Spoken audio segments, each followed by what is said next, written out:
You are listening to a Sustainable World Radio podcast.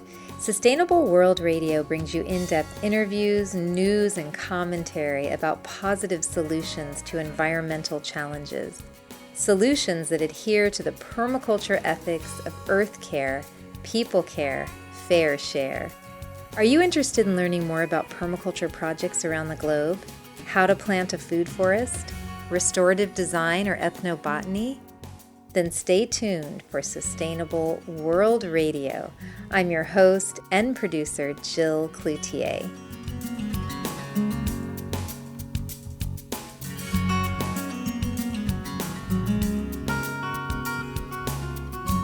My guest today is Gene Logsdon. Gene is a farmer and author of more than 24 books, including Living at Nature's Pace, All Flesh is Grass, and The Contrary Farmer. Today, Gene and I will be talking about his book, Small Scale Grain Raising.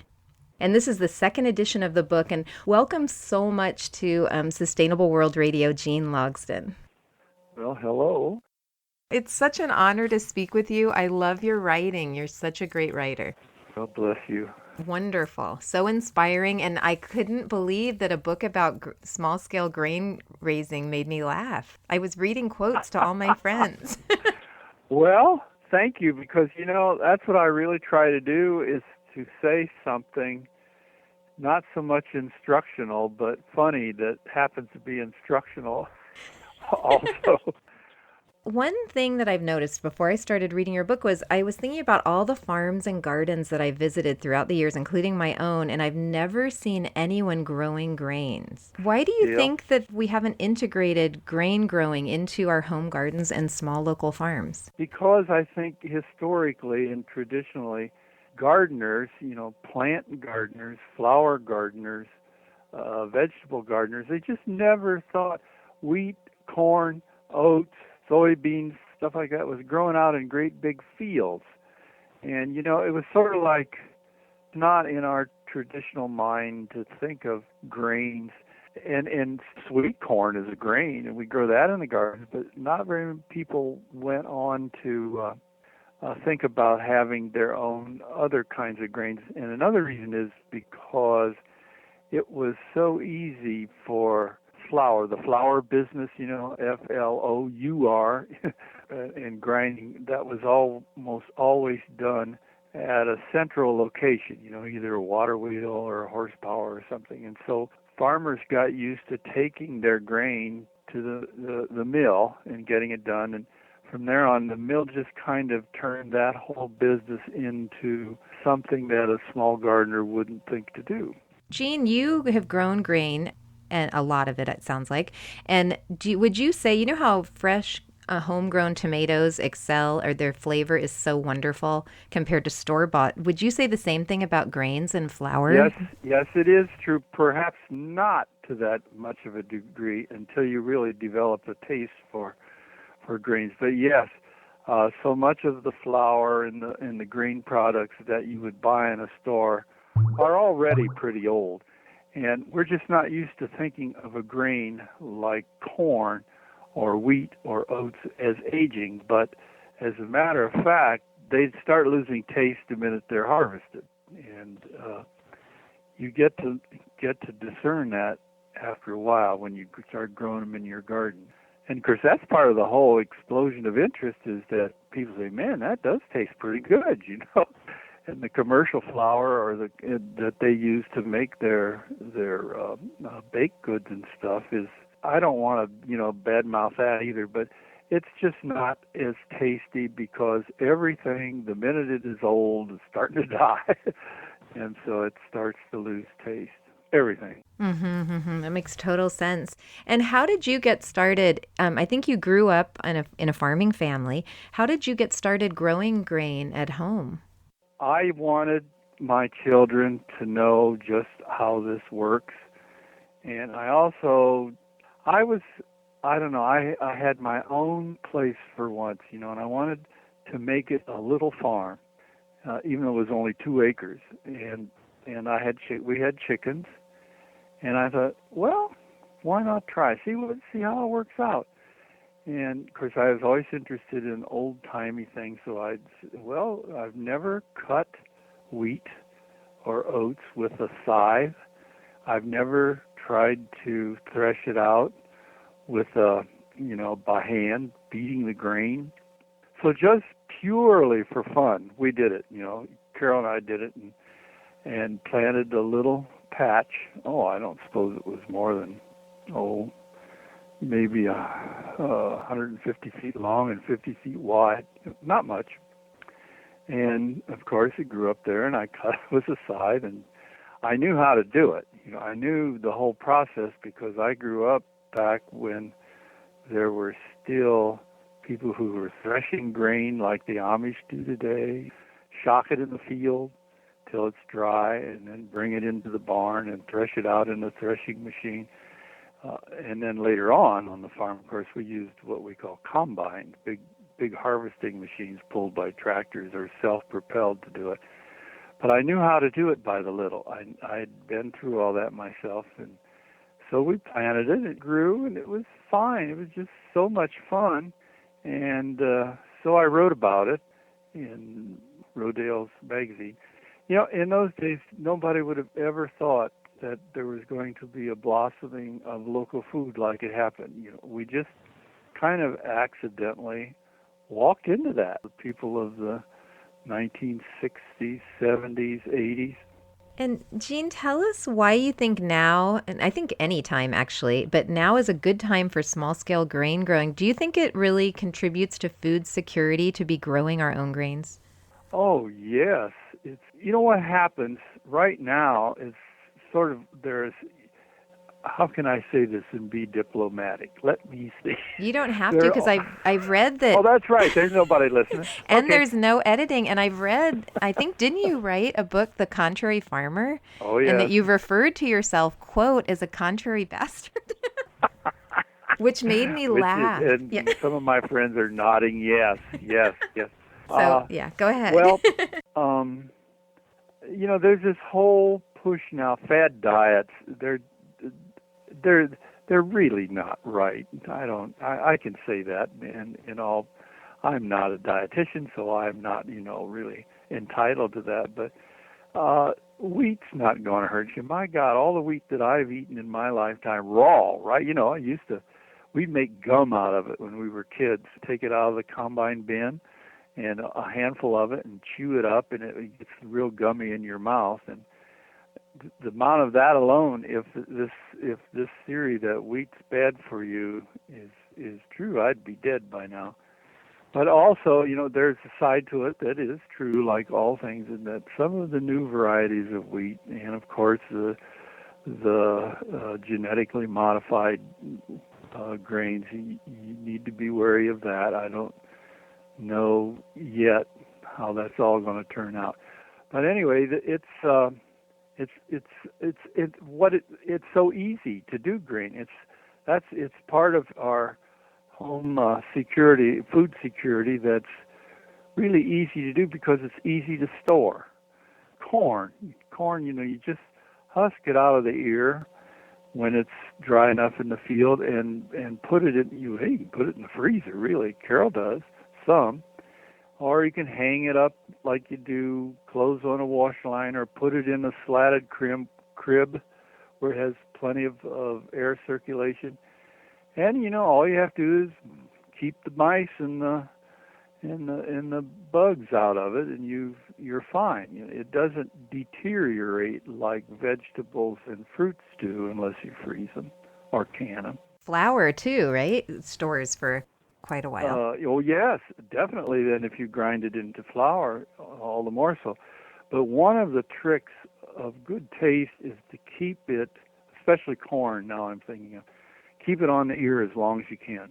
If you can keep it on the ear till right before you want to make cornbread, say, and then grind it, it'll taste better than if you shell it off of the ear. Don't ask me why, but it really does. And of course, again, like we said earlier, the older the corn gets, you should use it all up in a year and have new coming on every year. I think corn's had a bad rap through the years because of high fructose corn syrup and GMOs and all that. And In the book, you do say that corn is one of your, it's kind of your number one grain of choice. Is that still true? Oh, yes, very, very much so. And when I say that, I'm talking field corn for cornmeal, and popcorn to pop, and parched corn to parch, and of course sweet corn. There are at least 4 or 5 ways to use corn. When you combine that with ease of storage, or at least without freezing or canning, they will last nearly forever if you can keep the bugs and the mice out of them. It's just an ideal food. One question I had, and then I'd love to talk a bit about how to get started growing grains at home. What are some of the benefits? We've talked about the taste of the food, and what are some of the other benefits of small-scale grain growing? Well, you can make whiskey. Yeah. That is a out good of it. benefit. Benefits in what way? Well, all the different ways you can, sweet corn, all the different ways you can fix it. Fried corn, fried sweet corn that's been canned, or Really? What do even you fresh. do? Well, you just put it in a pan and fry it like you would anything else.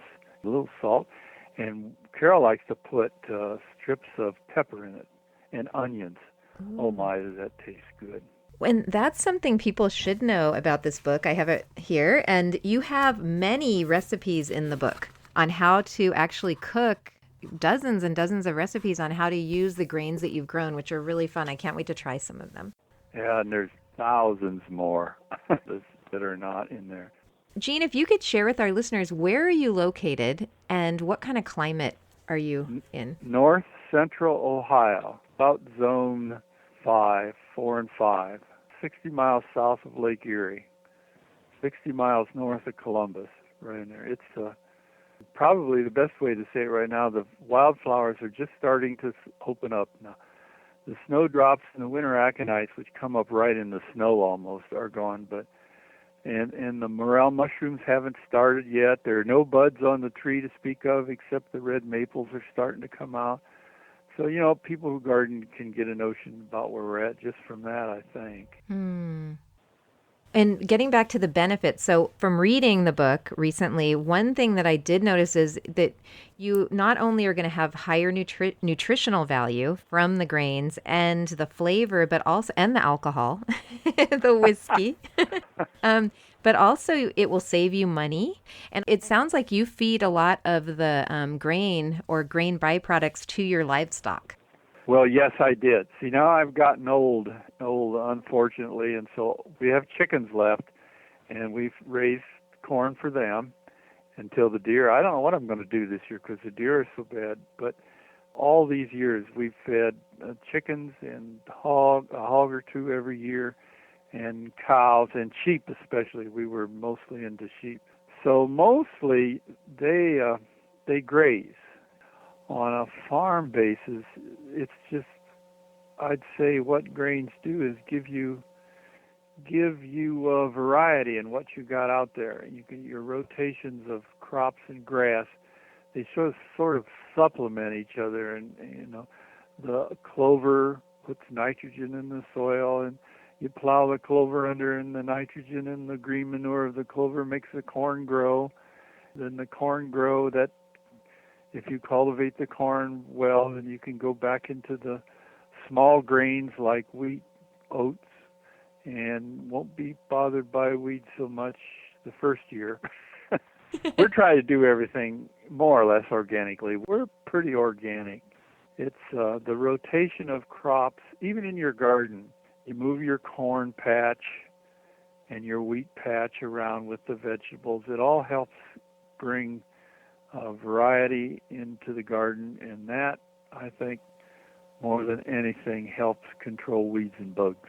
Yeah, I noticed in your book that legumes like clovers and beans are included, and you write about how they have a symbiotic nutritional relationship with the grasses, which are our grains. Oh, yes, exactly.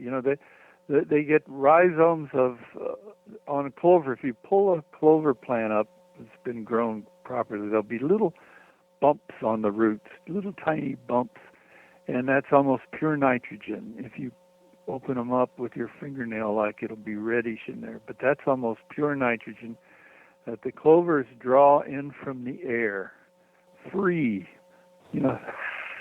And this is the basic, to me, the basic agricultural and horticultural gift of life, that you have this free source of nitrogen. Of very large-scale grain farming now, they've taken the clovers out of their rotation, and so of course they have to spend gobs and gobs of money on chemical fertilizer, and it's just kind of sad to me. And I wonder why they took it out, because... Oh, it takes up corn is corn. That's what we're feeding our cars now, ethanol, ethanol. The price of corn, well, it's a long argument, but you could say you get more money from growing corn than you do from growing clover. It's not really true. I mean, I could argue the other way, but just in simple terms, basic year-to-year farming, the corn crop is your big crop, and your soybeans.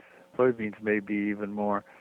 And so much of the land has gone to corn, soybeans, and I have to give you a little advertisement here now again. When you corn, soybeans, I just got back from Kentucky down there, and those hill fields that should never be plowed, well, because corn prices have been so high in the last 2 or 3 years, they plowed up all those fields. And even with what they call minimum tillage, that's supposed to control erosion, I saw really nasty gullies coming in the fields again. Worse than when we used moldboard plow. That's so sad. But this land should not be, it should be in wheat and oats at least, and then rotated with clover. And, the human race would last so much longer. I know. And, I loved what you said in your book let me find it, that you write about how a healthy and economical agriculture must work at nature's pace, and that nature already knows how to grow plants and raise animals. And so if we observe and watch that, nature probably wouldn't be growing soybeans and corn on those hills. At least not alone. It would be rotating it with grass or sod, grazing land. See, the big thing now with people like me, what we're supporting the most is grazing, grass farming, we call it, where the animals graze for their food, and you might feed them a little corn on the side, but they get almost everything they need to eat just by grazing, and you don't have to plow at all. Or not very often, anyway. And then their waste product is actually a benefit to the soil, building soil fertility, instead of having them stand. And you described it really well in your book, how they're just standing in these pens, and it's terrible. The animal gross. farms. It's gross. It's well. I know. It's the only hope. I'm tired of arguing, because the economists, they talk money, and my way is slow money. Their way is fast money, and it's no use really arguing much anymore. Except if I'm right, if we're right, if those of us who are into what we call sustainable agriculture, why, we'll win. Just wait. That is and hopefully, yes. Hopefully, they'll see the light before it's too late. For someone who is listening and they're thinking like, maybe I'll incorporate growing some grain in my garden, what is a way, before we get started into a few specifics about that, what is a way for someone to get in tune more with nature's pace of gardening and farming?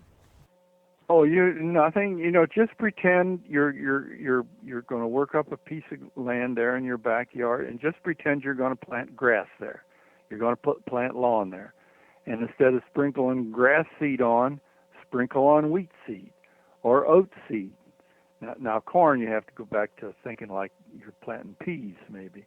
But for the other grains, the small grains as we call them, you can just sprinkle them on there. Rake them, just like you were planting a piece of lawn. And I assume everybody knows more or less how to do that. But it's not, there's no big, deep, magical secret here. Get the ground worked up nice, with a rake, and then sprinkle it on. And how thick should you put it on? Well, oh my goodness, one seed every. Pretend you're peppering your mashed potatoes at the table. When you sprinkle the pepper seed on there, and you see that you've got a nice spotted sprinkling of it. Well, think about that as grass or wheat seed or oat seed or whatever grain you're planting. Now you can plant it in rows if you want to, and I've thought about doing that just for weed control, but I've never actually done it. Know people that have, but there's no. It's just planting like any other garden seed, really. Not too deep, not too deep. And of course, everybody knows how to plant corn because they plant sweet corn, and field corn, popcorn, same as sweet corn. About one kernel I put them about every 6 inches in a row. Rows can be as close together as you want or as far apart. Isn't that really critical? Wheat, now for us, wheat is a fall crop. You do that in the fall.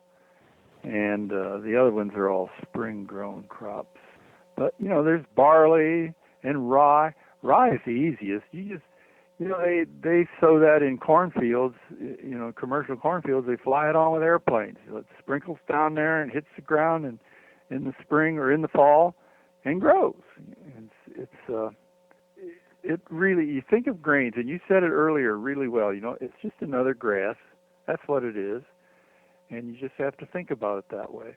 Wow, and you could set up your lawn chair in the middle of your of your grain lawn.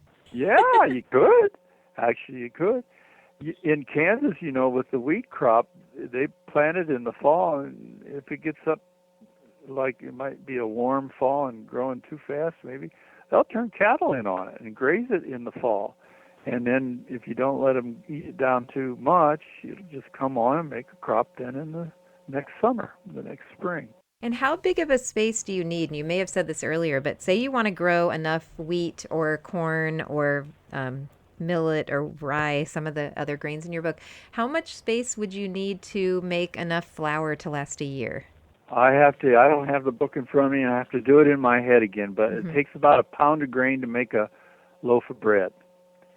And so you get about 40 to 60 pounds of, let us say, wheat. That's the one I'm most familiar with, per acre. So if you want 60 pounds of bread, 60 loaves of bread, well, then you probably are talking about an acre. When I get numbers like this and doing it in my head, I'll probably be making a gross mistake here. I got to keep thinking back. Well, in the book, you do list the measure. Sure, I got it right in there. Yeah, you do. So for people that want to know, definitely in small-scale grain raising, there are charts and things that tell you. So for so much grain, you can plant this much and in a bigger space. But you don't really need, say that you have like a fairly medium-sized garden, you can still plant like little patches of grain. Yes, it's very practical. You can get a bushel of grain in a hurry, and a bushel of grain should be 60 loaves of bread. Wow. I mean, that's a good rule of thumb to go by. Well, one part of your book that I loved was how you said that you, in certain grains, and I don't think all of them, but you can just go out and get handfuls of the grain directly from the plant. Well, yes, you can do that. But I mean, we thresh it out. We cut the bundle, make bundles out of it, and then beat it with the little plastic ball bats, over an old sheet, and the grain shatters out of the hulls, and then you take it and then you kind of put it together and put a bucket full of hulls and chaff, and then you get a window fan and pour the grain slowly in front of the window fan, and it blows all the chaff out, and you have the clean grain there. And you want to wear your shirt when you do that, right? Didn't you say that in the book? That's good. It is itchy, yeah. Especially oats. I think it was the oats that one of them pierced one of the holes or something, right? Was it oats? I don't remember. Is that in the book? I yes. forgot. It sounded painful. Well, it was the beards off of beard wheat, and they're prickly. And it worked its way right into my belly button. Wow. Crude about it. Oh, it, So it was definitely be weird. clothed when you do this. Well, yeah, but then I'll look at my picture there where I'm scything and I don't have a shirt on. Yeah. So they'll say, "Well, what is it here, Gene?" Yeah. Well, so Gene, okay, so you're out there, you have your grain growing in your garden or small farm, and then you have a whole glossary of hand tools and different things that you can use. You have harvesting, corn knives, grain sickle, corn binder. It's a great little glossary of all different types of tools that you can use. So what would be a tool that the home gardener would need to be able to Well, harvest their grain? the first thing you need is a sickle or a scythe to cut it with. Now you could actually cut it with a sickle bar mower if you had one, a weed mower. You could actually, oh, I better not say, but I think you could cut it with a regular mower, but that would shatter it pretty much. You cut it a little before it's ripe. See, this is where the experience comes in. The grain, and I'll say wheat because that's the easiest one. It's when it's dead ripe, the heads bend over and point towards the earth. So you wanna, if you wait that long before you cut it, I use a scythe, or a sickle would work pretty well too. But if you do it when it's dead ripe, you'll shatter the grain out right on the ground, while you're cutting it. So you cut it when it's still a little green and still a little tight in the husks. And then after you cut it down on the ground and rake it into bundles and tie the bundles with string, then set the bundles up in little shocks. If you drive in Amish country in the summertime, you will see those beautiful fields of wheat shocks and oat shocks, field dotted with these little shocks all over. It's really pretty. They still do it that way. So you leave it in the shock, and you can actually, if you build the shock right and it doesn't get rain too much, you can leave it out there, a good month, and it'll be fine unless it rains a whole lot. But anyway, when it's dry enough so that when you shake or rub a head in your hand, the grains fall out in the palm of your hand real easy. Then you take it, and I say, with a threshing machine, you just run it through there, and it knocks the grains off and shunts them out one way, and then the straw goes out the other way. We did it absolutely the crudest way you can. We laid it out on an old sheet and beat the heads with little plastic ball bats. The kids love that. Mm-hmm. Yeah, that's therapeutic, I bet. Oh yeah. And then you winnow it out with the fan. But now that it's becoming more popular, you can actually buy little threshers that do all that work. They're kind of expensive is the only thing. The cheapest one I know of, I think, is around $700.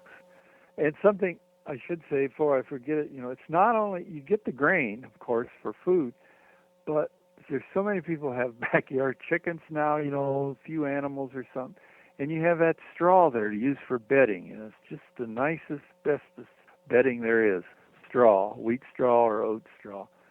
So that can save you a little money from having to buy a bale at a farm store someplace. So it does save you money, and the byproducts are actually useful, and you can use it as mulch as well. Oh, right? yes. And, after you've used it for bedding for the chickens, it makes super mulch because it's got the chicken manure in it, for fertility value. And you write a lot in the book, or you mention a few times about how it's important to really reach out. Like, we can go on the internet and find things all around the world, but to reach out to your local farming community. And when you were talking about the tools and the thresher and the things that you need, maybe this is an opportunity to build community because you could buy it and share it among a few gardeners and farmers. Excellent idea. It keeps, I always think of olden times because I'm getting old, because when they did threshing with the big machine, that was the whole farming community, all the farmers, because there were a lot more of them, and they would gather together and they moved the threshing machine from farm to farm through the summer. Because nobody could afford their own alone. And this was as a child, this was a wonderful time. I don't think the wives enjoyed it so much because they had to work so hard uh, doing all these big meals for all these hungry farmers out there. But it does, and that could happen. I think it already does. For a while, a couple of years here, when we used to have fairly large, not large fields, but bigger fields than just garden plots of wheat and oats, well, the neighbor would come in and combine them for me. I finally got my own combine to do it, thresher, pulled by a tractor. I don't know. I gave it to one of the institutions down there in Delaware where they teach children where food comes from. And they used it for a while, and now some guys got it. It was an old Alice Chalmers combine from my childhood. It was new in 1945, I think. Anyway, somebody's rebuilding it, restoring it now. I don't even know who, but kind of neat. Yeah, you can buy those. You can buy those threshers, and anybody who's really serious, I think, about growing more than just a tiny bit of grain, they will want to look into the used combine. We call them combines, not threshers, and look into the used market for small ones. And but you make a really good point, because all this is very conducive to community projects. Yeah, I can see that, because you come together and help each other out. Another way they used to harvest or thresh out the grain is they'd lay it on the barn floors, clean barn floor, and run the horses over it, if you can believe that.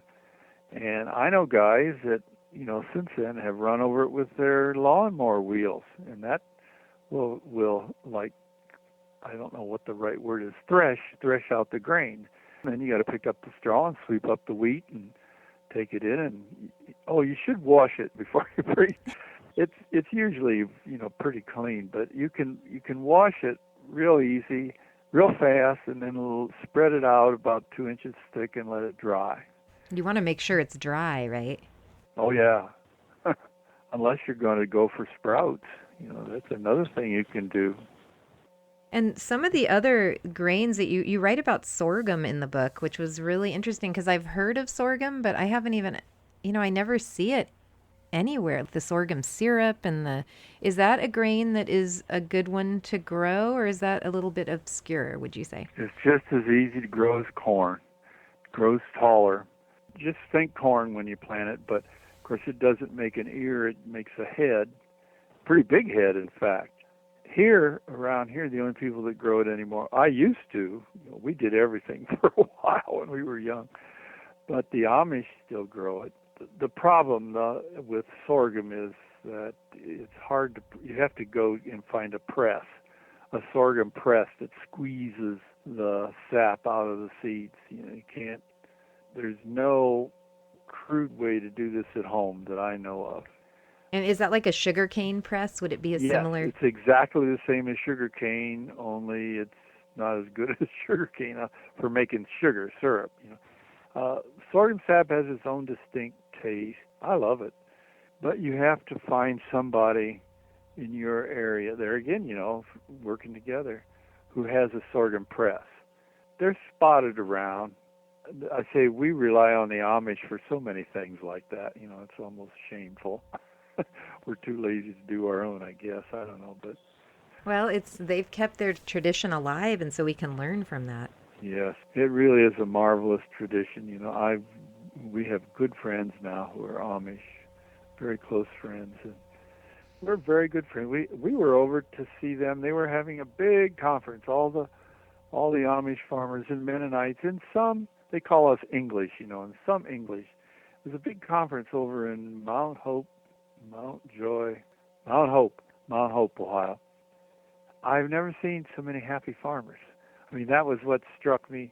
Here these people are farming with horses, farming the supposedly hard way, working harder physically than probably most farmers do. And yet they were all upbeat and happy, whereas if you go to a meeting of big industrial grain farmers right now, they're pretty worried because the price of corn has gone down the tubes again, and they have to worry about all these government programs, and now there's a big worry about BT corn, GM genetically modified corn. We're getting off the subject, I think. Well, not necessarily, because it is about grain. Soybeans especially soybeans, were bred with this genetic modification in them that would allow them to withstand herbicides, the Roundup herbicide. So it was real easy to grow soybeans. You just went out there and planted them, didn't have to put them in rows or anything. And then when the weeds come up, spray them with Roundup and kill all the weeds and wouldn't hurt the soybeans.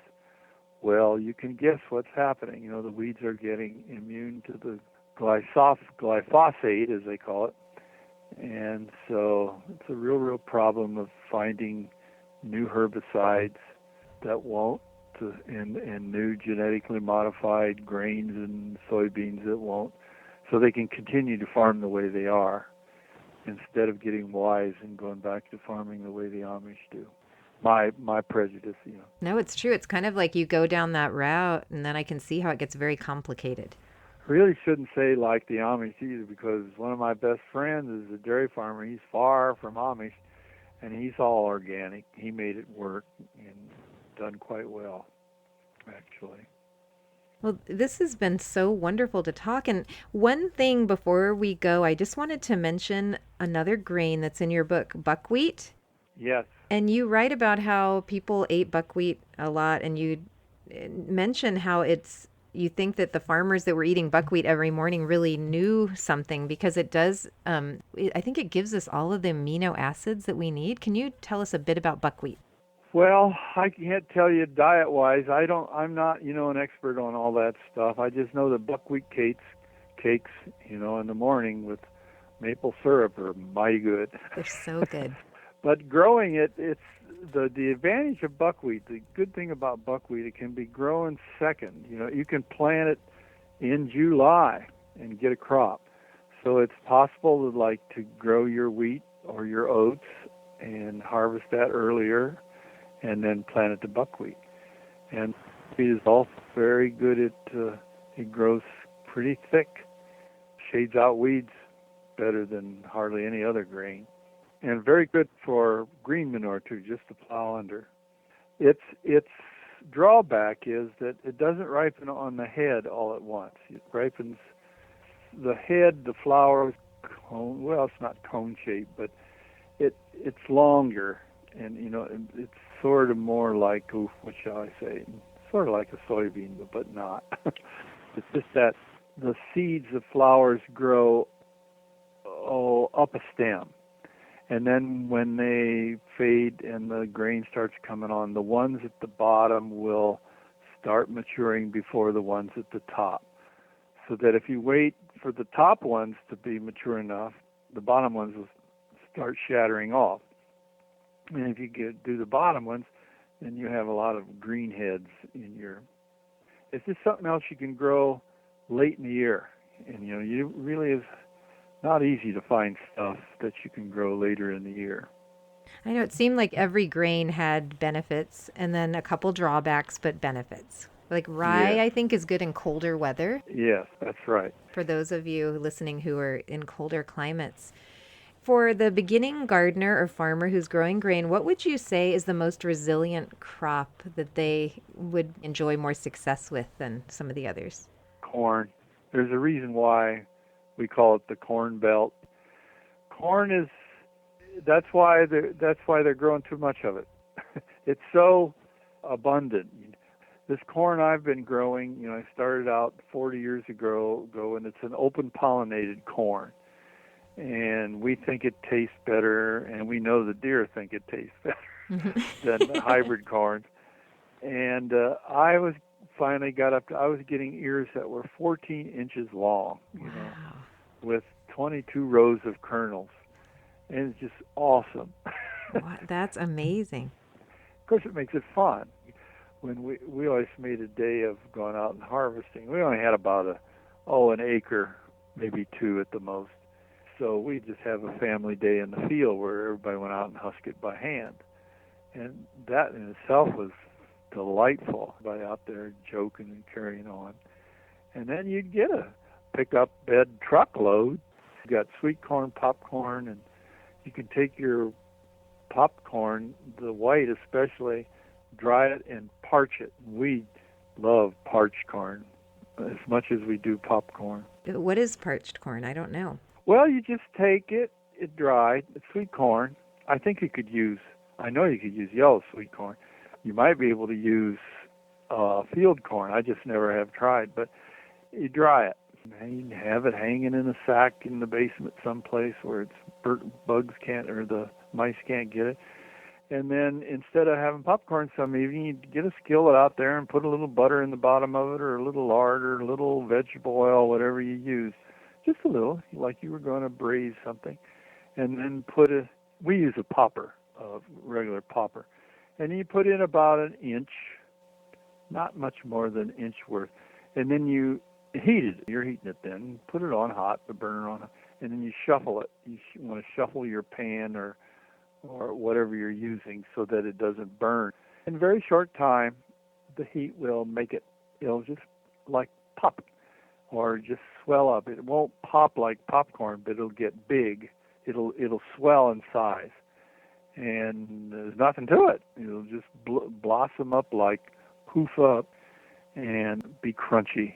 Put a little salt on it or whatever you want, and then it makes a heck of a nice thing to munch on while you're watching TV. That sounds really delicious. We're getting close to the end of our time today for the interview. Could you share with our listeners your recipe for building healthy soil to prepare for growing your plants?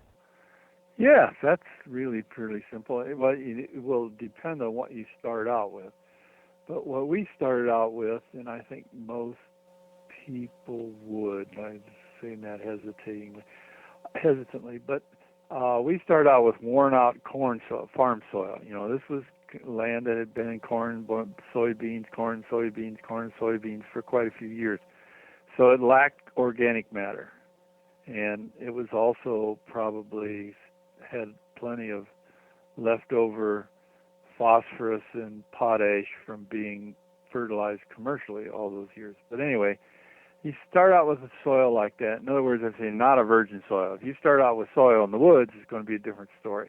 But so we put manure on that. As you know, we had animals right away, and we wanted to do it organically. So every year we would, as the plants grow, we would spread strawy manure, dry, old, aged strawy manure around all the plants, so that we were actually covering the whole garden plot, all the garden plots, with a layer of manure, aged farm manure, bedding, barn manure.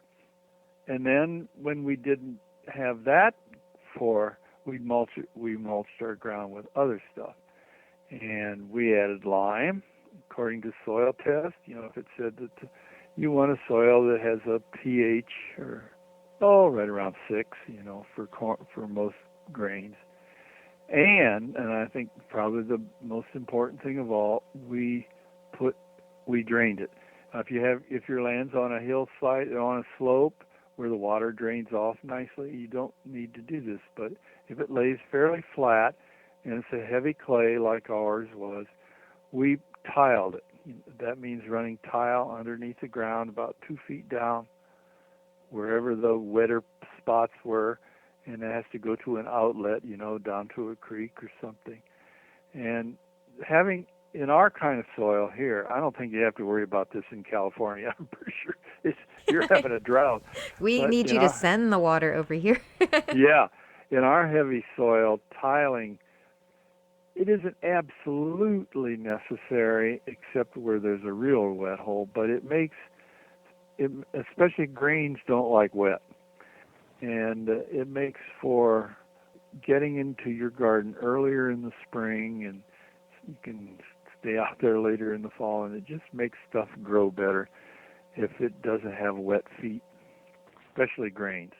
So and then leaves, and we save all our leaves for mowing the lawn and raking in the fall, and wherever we didn't put manure, if we didn't have enough manure or got too lazy to put any more on, I'd put on leaves, in the spring. They lay there all winter and they start to compost, but mostly they're just kind of like moldy leaves. Like now, pretty soon now, it gets a little drier, we'll be out there and put the potatoes in. And when the potatoes, after, I put them in like a row of hills. And after the potatoes are up just a little bit, I'll mulch them completely with 6 inches of leaf mulch. And there's no weed seed in that, and that's really good. It keeps that soil moist all summer long. And when you do that over a period of 30 years, you're getting some, along with the manure, you're getting some pretty nice, rich soil. Yes, and you keep the soil covered, it sounds like. Yes, most of the time. Just don't do it too early. If you do it too early, you let the ground get warmed up good before you mulch it. This is so great to talk with you. I'm thrilled, and I can't wait to read your other books because I'm... Do I sound like I know what I'm talking about? This is Gene Logsdon, right? It's trial and error, and you got to learn. One year I put the mulch on too early and take it off because it was just not, the soil wasn't warming up under there. So you little things like that you learn. This is great. And you can learn them from Gene's books. So where can people find your books? And if they needed to contact you, I don't know if you have an online presence. Yes, I do. I have a blog site called The Contrary Farmer. I put something new on there every Wednesday, and it's the most fun I've ever had because I've attracted some of the nicest and wittiest people you ever read. And we have a good time every week. I say you can go on Google and it'll tell you right where to go. Well, it's great. Your articles are really great. Well, I thank you. Yeah. Oh, it's been so fun to read your work. And is there anything else, Gene, that you would like to share with listeners about grains or farming or any life? Oh, dear. Do it. I get lots of mail, of course, and people say, well, I can't afford to buy any land. Well, I always say, well, can you afford to buy a pickup truck? You have a pickup truck? You got a car? Well, yeah, I got to have that. I said, well, think of a plot of ground, a home site where you can have a big garden. In terms of that, if you can afford a car, and daggone it, you can afford a couple acre or at least an acre of ground, to get started on. A lot of people just don't think that way. Well, it costs a lot of money to get an acre of ground most places now, so you have to hunt when we bought ours, $700 an acre for 14 acres. Now it's $7,000. Wow. The second thing I say, people always asking for information, and I say, don't be afraid to go out and talk to veteran gardeners or farmers in your own area.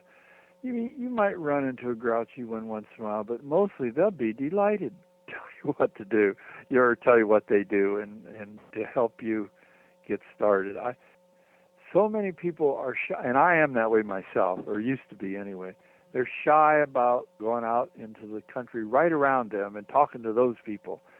They'll call me or write me 700 miles away, let's say, and I really can't. Well, I can address in general, but it's always nice, I think, to get to know your neighbors. We're lucky. This is where I grew up. All the people around here I've known since childhood, and we're all pretty good relations with each other, and I know they'll do anything for me if I ask them, and I'd do anything for them, if I could. And I just think that newcomers moving in are scared to do that. I understand why. I understand that, but I would encourage them not to be afraid to talk to the people where they're thinking about buying land or getting started. That's good advice. And did you ever, you're a farmer and you were born in a farming family, did you ever think about doing something else or do something else? Oh my goodness. I started out, I was going to save the world. Mm-hmm. Didn't I tell you? Yeah. Well, it was a farming community, but it also was, our particular community was Catholic. My parents were Catholic, very, very sincere Catholic. And so you have a son who gets good grades in schools, he's supposed to be a priest. So I'll put it in my own language. I fell for that. It was the dumbest thing I ever did. But I went to the seminary for a while, and what I learned in the seminary was that I loved farming because we had a farm, and I got to work on it.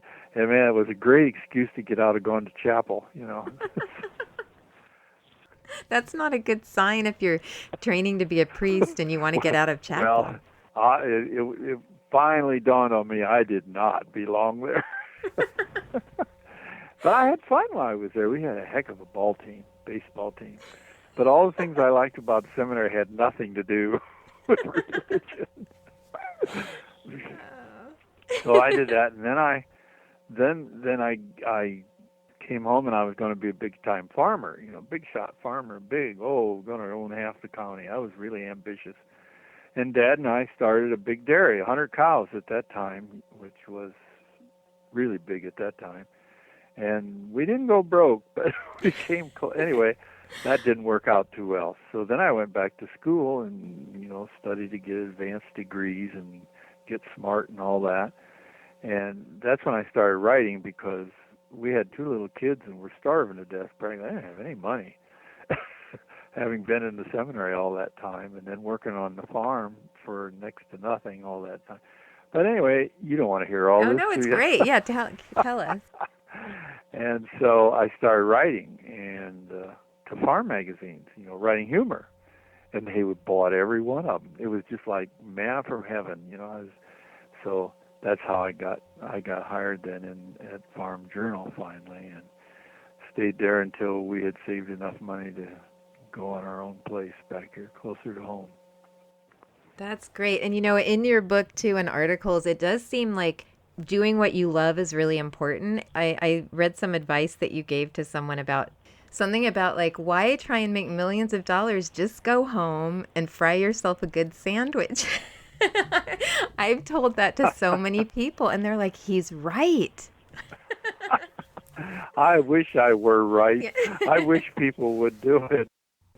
I know. All this running around. Oh my gosh. I'm very backward. I'm not a capitalist. I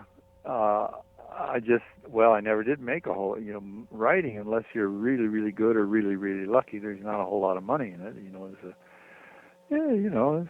We did okay, but not anything to get rich on. So I am just so convinced that people are chasing the dollar bill so much now. All the wise men of history and philosophy have said, don't do it. Don't borrow so much money.